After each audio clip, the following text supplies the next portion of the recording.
Hello mga kasari, good morning. Welcome back to my YouTube channel. So for today's video, mga ganap ulit dito sa tindahan ang i-share ko sa inyo. Dahil ngayong araw ng Wednesday, nagpipintura si partner ng aming gate. Kasi nag-uumpisa na po siyang kalawangin kaya kailangan na talagang mapinturahan ng, anong tawag dyan sa pintura? Epoxy primer. Ayun, na kulay gray. Ayan. Mamaya guys, papakita ko sa inyo. And, dumating din po yung ahente po natin ng soft drinks at kumuha po tayo ng total of 2,032 pesos na mineral water mismo at 1.5 tsaka Minute Maid. At nando rin guys sa nasa labas din. Mamaya papakita ko rin sa inyo. So, ayun guys yung mga ganap.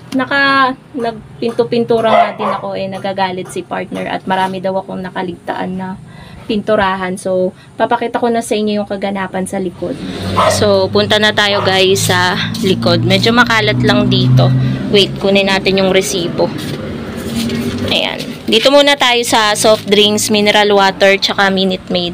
Ayan yung mga kinuha ko guys. Makikita nyo bawas na yung 1.5. Isang dosena yan. Kumuha kong 6 na Coke, 6 na Royal, at 6 na Sprite. So, ang puhunan po niyan ay 696 ang isang dosena. Pumapatak na 58 ang isang 1.570 yung bentahan namin. So, may tubo na 12 pesos. And then, kumuha ko ng 2 Coke mismo at 2 Sprite mismo. Kada 1 dozen ng mismo is 190 ang puhunan. So, pumatak siya yung 4 na dosena ng 760. At ang bentahan pa rin po natin ng mismo is 20 pesos. Nasa 15 point something yung puhunan niya. So, konti lang talaga yung tubo natin guys sa mismo. Tapos, next is yung ating Minute Maid guys. Yung Minute Maid is 160 per dozen. So, tinanong pa nila ako dyan kung kukuha ko. Chinek ko pa guys sa loob. So, pagtingin ko, wala na nga din pala akong Minute Maid. Kaya nag-order lang ako ng isa dahil matumal naman ng Minute Maid. Ang bentahan ko guys ng Minute Maid is 18. So, 160 yung puhunan, divide natin sa 12, 13.33 yung kanyang puhunan. I-less natin guys para malaman natin yung tubo natin. So, may tubo tayo na 4.67 sa kada isang Minute Maid. And then, yung next guys is yung 1 liter. Isang dosena din yan. Isang case din yan ng mineral. Ang puhunan niya is 191. Ang bentahan natin yan is 25. Medyo malaki yung tubo natin dyan guys. So, ang 500 ml, ayun yung nasa ilalim na mineral, is 225. 24 pieces naman siya.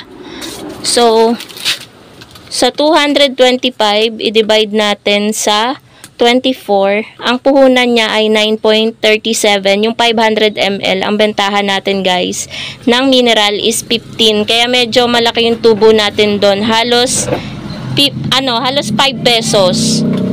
Tapos 191 naman yung isang litro, divide natin sa 12, 15.91. So, halos kulang-kulang din guys ng 16. So, ang tubo naman natin is 9 pesos dun sa mineral water na kada isang litro. So, total of 2,032. Medyo madami guys. At hindi pa nga tayo yun guys kumuha ng kasalo. Kasi medyo madami pa tayong kasalo. Hindi masyadong mabenta ngayon ang kasalo. Tapos, ang bumebenta kasi dito guys is yung mga mismo tsaka yung mga debote natin na Pepsi at Mountain Dew. Kaso Pepsi lang ang meron tayo ngayon. Walang Mountain Dew. Siguro mga 1 week na. Ayan si partner. Busy siyang magtimpla-timpla niyang pangpintura niya. Epoxy primer. Ayan. Maganda naman guys. Mamaya pakita ko sa inyo pag ako'y nakadaan. Nakaharang kasi si partner Pakita ko sa inyo mula dun sa labas. So guys, tapos na tayong magbenta sa customer na bumili. Puntahan natin dito sa likod si partner dahil nag-i-start na siya ulit magpintura. Second coat. Second coat na ba yan? Yan, napipintura si partner. Napakainit. Ito yung pininturahan ko kanina.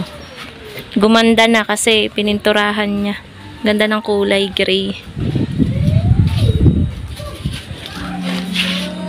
Yan, magaling magpintura yun si partner Mas maganda pala yung mirror. Anong tawag dyan? Roller? Kesa yung ano.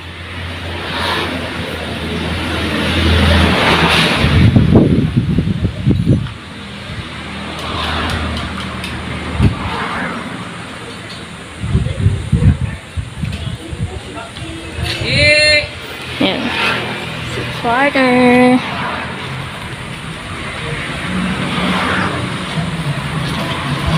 Mainit guys.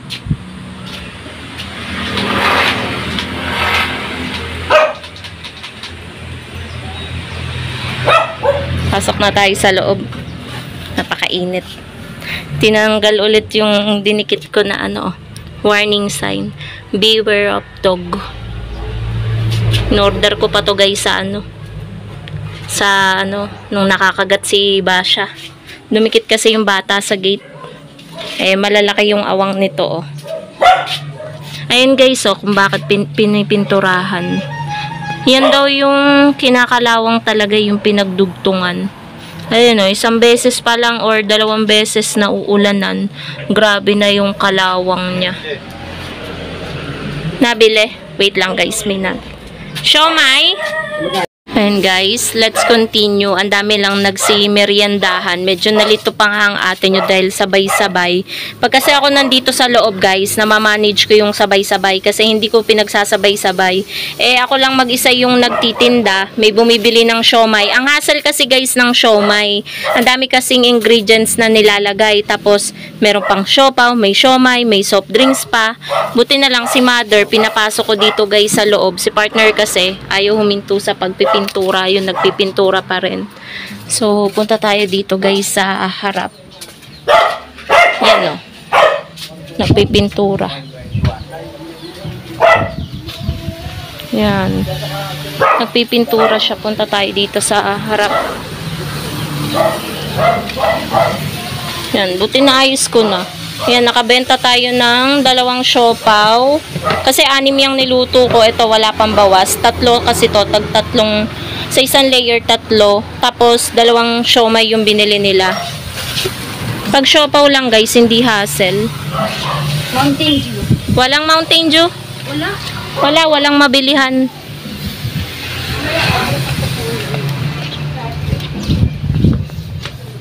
So, balik na tayo dito sa loob at napakainit. Uso ngayon ang heat stroke guys, kaya inom-inom kayo ng tubig. So, yun lang naman guys, update ko na lang kayo ulit mamaya. So, ayan po mga kasari, finishing na lang po yung ginagawa ni partner dyan. Yung mga nakaligtaan or nakalimutan na mga kapra-kaprasong hindi na pinturahan, yan yung kanyang ginagawa. Kailangan kasi pulido yung pagkakagawa natin para naman hindi sabihin ng iba na basta na yung ating paglalagay ng epoxy primer.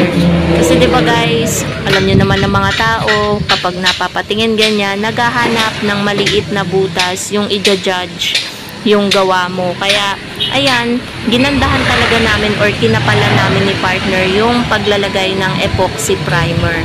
So, epoxy primer pa lang tayo dyan mga kasari. Wala pa po yung kulay. Ewan namin kung kailan pa namin yan makukulayan kasi kailangan natin ng budget. Many hours later.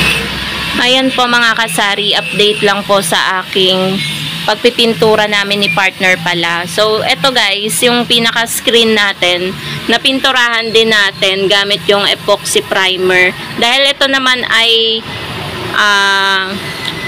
grills na na maninipis, 'di ba kinakalawang na siya.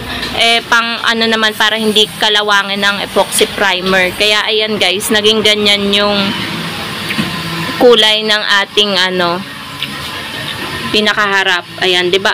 Mas gumanda lalo. Kasi yung taas hindi na masyadong kasi nanigas na yung epoxy primer. So ayan ang itsura ng ating tindahan. Ito yung ating siomai at siopaw.